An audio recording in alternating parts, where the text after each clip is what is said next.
In less than 6 weeks, we rolled on over 270,000 service calls cleared by one of 5 completion codes.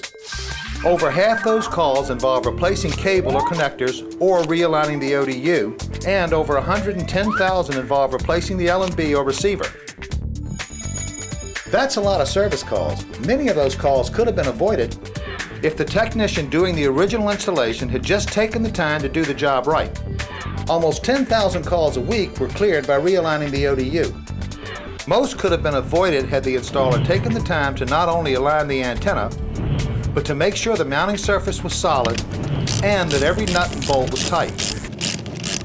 Proper troubleshooting can also reduce the chances of a repeat service call. Statistics still show about 46% of the L&Bs replaced were not defective. That means over 21,000 of those calls were cleared by replacing a perfectly good L&B. Receivers are also frequently replaced that have no fault found. When tested at the repair facility, these units tested good more than half the time. That means out of 88,000 replaced IRDs, over 37,000 were good. This isn't fixing the problem and is costing thousands of man-hours and hundreds of thousands of dollars every month. And worst of all, the customers are having repeated problems. Let me see what I can do to get this resolved for you, ma'am. In many cases, spending a few minutes more to do the job right will save hours of future service calls and reduce service interruptions. Always use only Directv approved connectors and cable, and cut on all connectors following Directv approved procedures. If you're on a service call, take time to troubleshoot the problem. Don't just start swapping parts. It only leads to dissatisfied customers and unnecessary service calls. If you need more training and effective troubleshooting, please let your supervisor or site trainer know. There are training modules available that can help you. There's an old saying, a job worth doing is worth doing right. In many cases, it only takes a few more minutes, and it makes all the difference in the world to our customer and to you.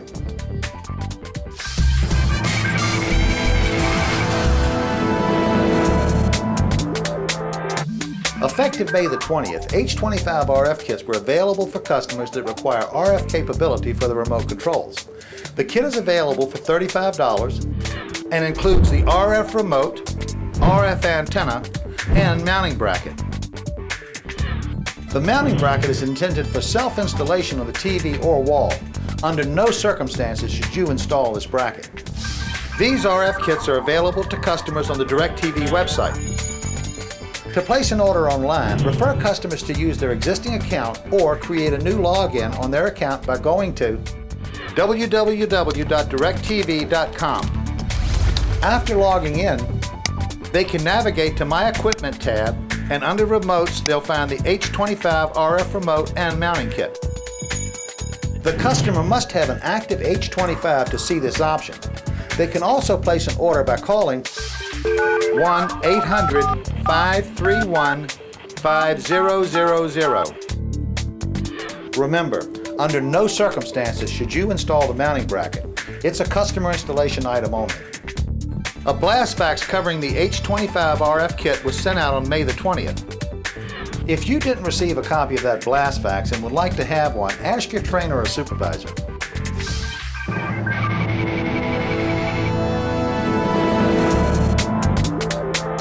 Siebel was updated to allow H25 activation and closure on swim upgrades. Going forward, H25 should be used on all new HD installs, HD former installs, and HD upgrades when the customer is already set up with swim or is being upgraded to swim. A blast fax was sent out covering this you should have already seen. That blast fax stated the following so far as priority on H25 usage. New H25 receivers should be used on all new HD installs, HD former installs, and HD swim upgrades whenever possible. If an H25 is not available, the second priority for HD jobs is to use a refurbished HD box. The last resort would be to use a new non-H25 receiver on HD installs. If you didn't receive this blast fax, ask your trainer or supervisor for a copy.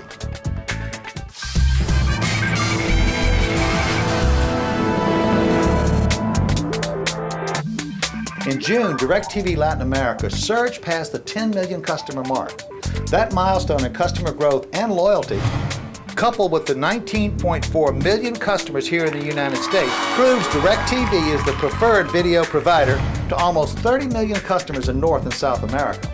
DirecTV Latin America serves Argentina, Brazil, Chile, Colombia, Puerto Rico, Uruguay, and Venezuela.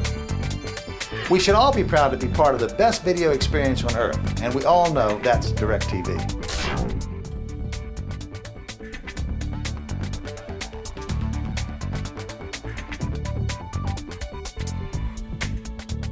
Congratulations. Felicidades, parabéns.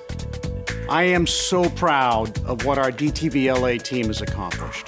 Estou aqui hoje para celebrar com vocês 10 milhões de assinantes que o nosso grupo construiu em toda a América Latina. Felicidades, 10 millones!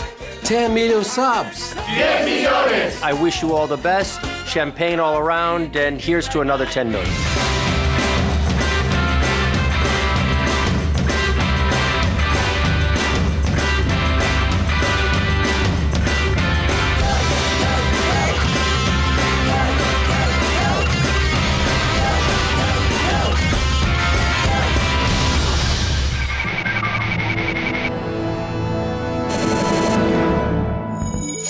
In this session, we'll be looking at some software updates scheduled for spring 2011 and addressing how their new capabilities may impact the customer and you.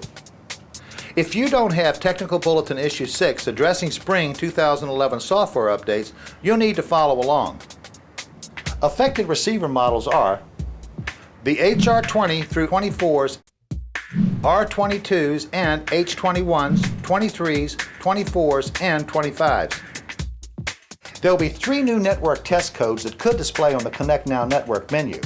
Those codes are 86, 87, and 88. If you should have the OSD display code 86-XXX and message, "We were not able to connect to the internet. Would you like to get connected?" The issue causing that error could be the router is turned off or not connected to the internet, the connection from the receiver to the router failed, the network is connected but the internet connection has failed, there's a problem with the router configuration or the receiver network setting, or their ISP may be limiting access to additional IP addresses, or their router may need to be reconfigured to support the number of devices connected. Each of these problems has an associated troubleshooting procedure you see in the box to the right. The steps listed in red are steps the customer must take that you can't do. The first step you should take would be to verify all physical connections. If all the connections are in place and the connections are solid, verify the customer can connect directv.com on their home PC. If this doesn't work, your next step would be, on the receiver, run Restore Defaults, then select Connect Now. If you still can't connect, verify all Decca units are operating correctly, including the broadband Decca. If everything there is working, verify router activity lights are active on the port connected to the broadband Decca. If these steps fail, their firewall could be blocking our service. You don't want to get into the customer's computer or network configuration. If you should have an OSD display code 87-XXX and message, your receiver is connected to DirecTV via the internet. The issue causing that error could be the receiver successfully connected to the internet but cannot connect to a specific DirecTV server, or the DirecTV server may be unavailable or the customer's router could be blocking access. Another issue could be the broadband callback was not successful. You should try again later. Each of these problems also have an associated troubleshooting procedure. Wait a few minutes, then retry Restore Defaults, then select Connect Now. If 87 still occurs, verify access to TV apps, VOD, and YouTube, then inform the customer that they may need to disable router firewalls, which may be blocking connections for DirecTV services. When that's done, retry Connect Now test to verify internet connectivity. If that fails, you need to contact ISS for assistance.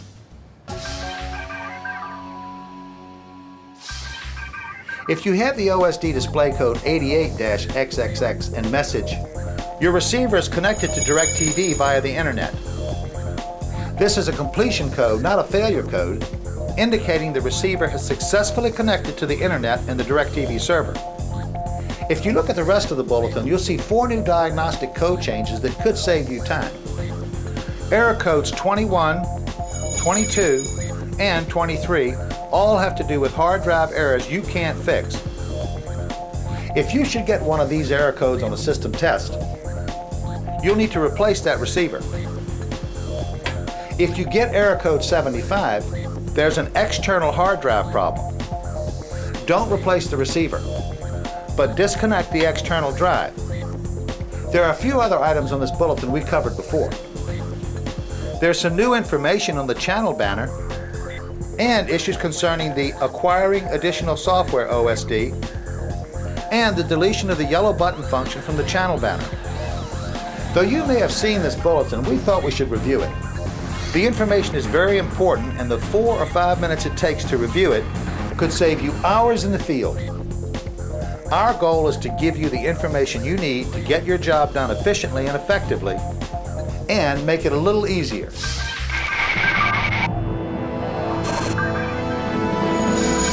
Nomad is on its way and will soon be providing DirecTV customers more mobility to their DirecTV services. Nomad connects to the customer's broadband connected or Wi-Fi capable home network that contains broadband network HD DVRs. It allows customers to take programs from those connected HD DVRs and make them available on their PC, Mac, or other compatible mobile devices.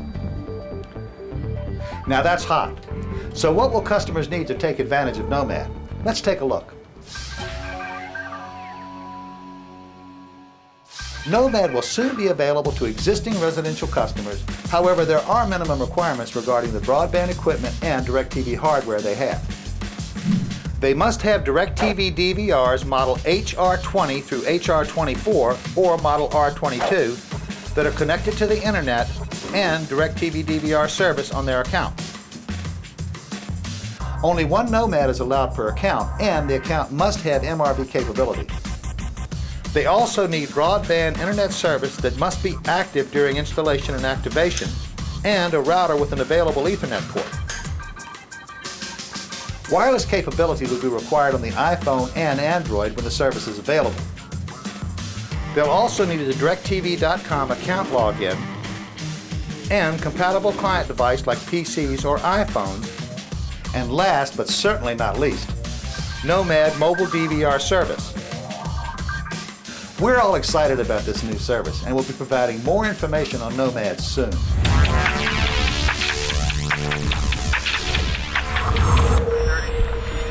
7352 Southeast Division. Though we usually associate heat-related health issues with hotter summer months, you may be at risk anytime you're working in a high heat area like attics or utility closets. But as the temperatures rise in the summer months, the risk of becoming a victim of heat-related health issues is much higher. There are several heat-related conditions you need to be aware of and avoid. Let's take a look at each and how to recognize the symptoms and what to do to avoid them.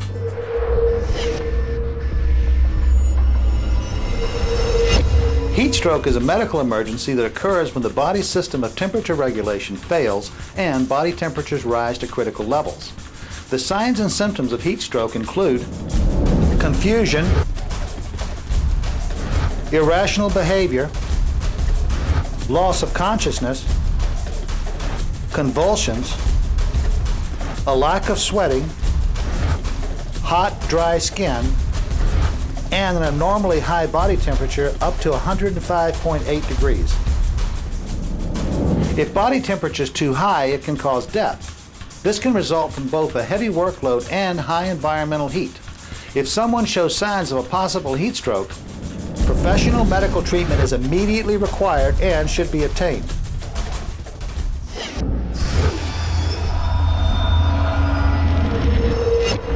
According to OSHA, the signs and symptoms of heat exhaustion are headache, nausea, vertigo, weakness, thirst, and giddiness. Fortunately, this condition responds well to prompt treatment, and by simply being removed from the hot environment and given replacement fluids, a victim can get relief from this condition. They should also be allowed to get some rest.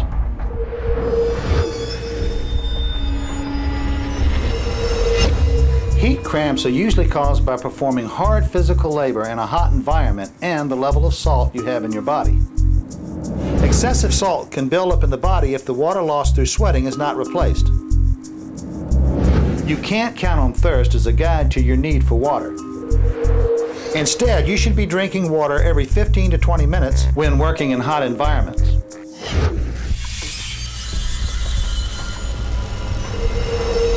In heat collapse, the brain doesn't receive enough oxygen because blood pools in the extremities.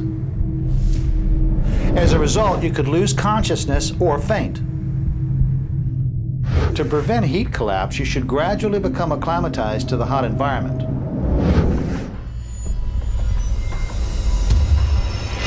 Heat rashes are the most common problem in a hot work environment. Prickly heat is a red rash that usually appears in the areas where clothing is restricted. Prickly heat occurs in skin that stays wet from unevaporated sweat. The heat rash can become infected if not treated. In most cases, heat rash will disappear when the affected individual returns to a cool environment.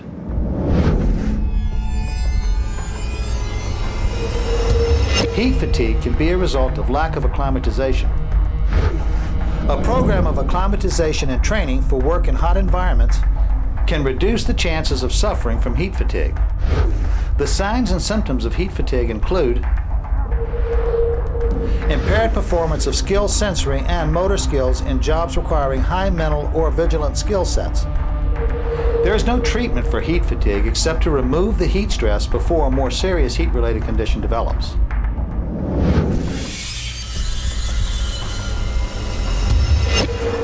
Take your safety seriously.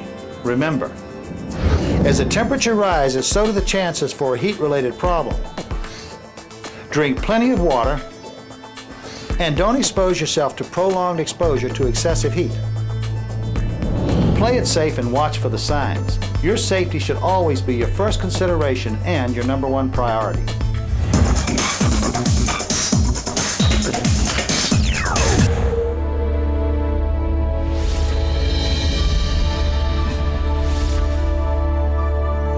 The Technician Advisory Council was created based on Mike White's experience. On Undercover Boss. He met with, of course, several technicians during the week that he was out in the field and decided that a Technician Advisory Council was going to be crucial to the future success of Directv. I certainly came away with a much better appreciation for how hard our frontline jobs are. Understanding what technicians experience in the field and making sure that we are making sound business decisions at the executive level is the reason that the Technician Advisory Council exists. We are going to learn from what you see, hear, and feel in the field every single day, and we are going to make our future business decisions on those initiatives. The Technician Advisory Council has 20 technicians from around the country. That's 20 technicians in 20 different DMAs. Now, while you're working to become a supervisor, the Technician Advisory Council is only available for technicians. So again, pretty proud if you move up to a supervisory level, but if you're a technician on the TAC Council and become a supervisor, we're going to put somebody else on the Technician Advisory Council, because to us, those of you that are in the field in front of 18 to 25 customers a week, those are the guys and the gals that we want to tell us what's going on. The Technician Advisory Council meets once per month. We have an agenda for every single Technician Advisory Council meeting, and our goal is to understand What have technicians been facing in the field over the course of the last month that we should know about, that we should hear, and that we should address? We start out at the beginning of each call going over the great ideas that technicians brought to the last meeting. Each of us on the management team are given an action item. Usually none of us leave a call without having at least one action item that we have to start to work on. And so each month we update the group of technicians on where we have gotten on each of their ideas from last month. And then we go around the room and try to understand challenges that the technicians have been facing and, of course, assign action items for those of us on the management team. We have several executive members from different areas of the organization. We have folks from customer care that attend the calls on a monthly basis. We have folks from our service and repair business on the call, supply chain is on the call, and then of course field services to make sure we get all of the information from technicians that we want to hear and understand. The Technician Advisory Council has brought us pretty incredible ideas and thoughts. Really pleased with the 20 technicians that are on the council today. We've actually been able to close out 26 ideas that the group of 20 techs has brought to our attention. Some examples that we're working on. The number one issue that technicians face in the field that we're hearing from the tech members is work order correction. You're getting out to the customer's home and the work order just isn't what the customer believed they were going to be getting, or what the work order is asking for is not going to work with their legacy equipment.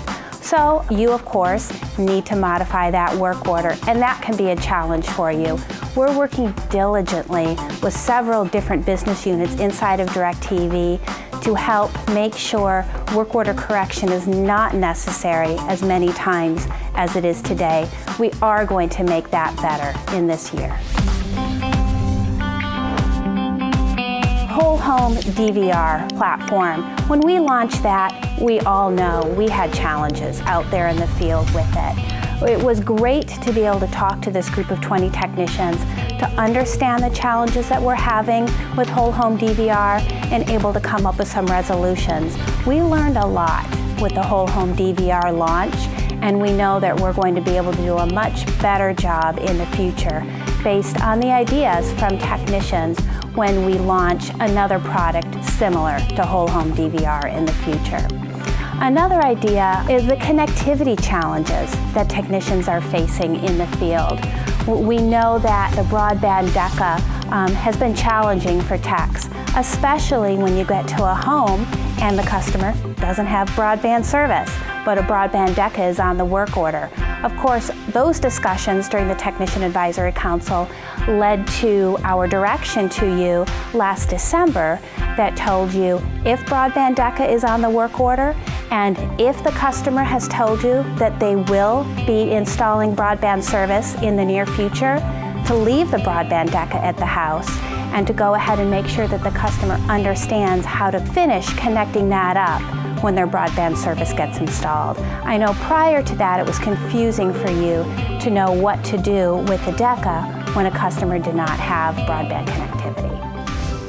We've engaged the Technician Advisory Council to help us with mounting options, which we know has always been a challenge for you in the field.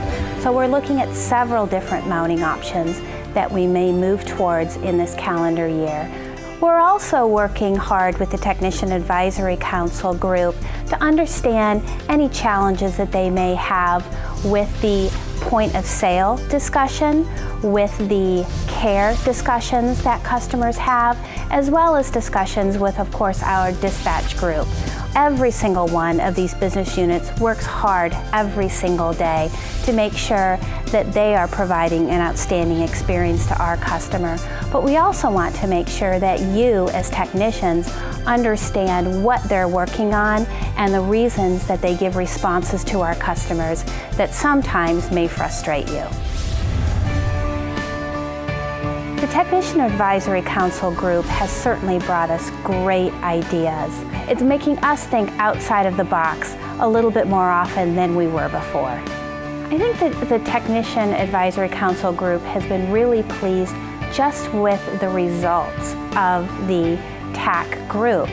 They appreciate that the executive Directv team is listening to their thoughts, is listening to the challenges that they are facing and the entire field workforce is facing on a daily basis. It's important to us to make sure that we listen, that we take action items, and that we bring back results.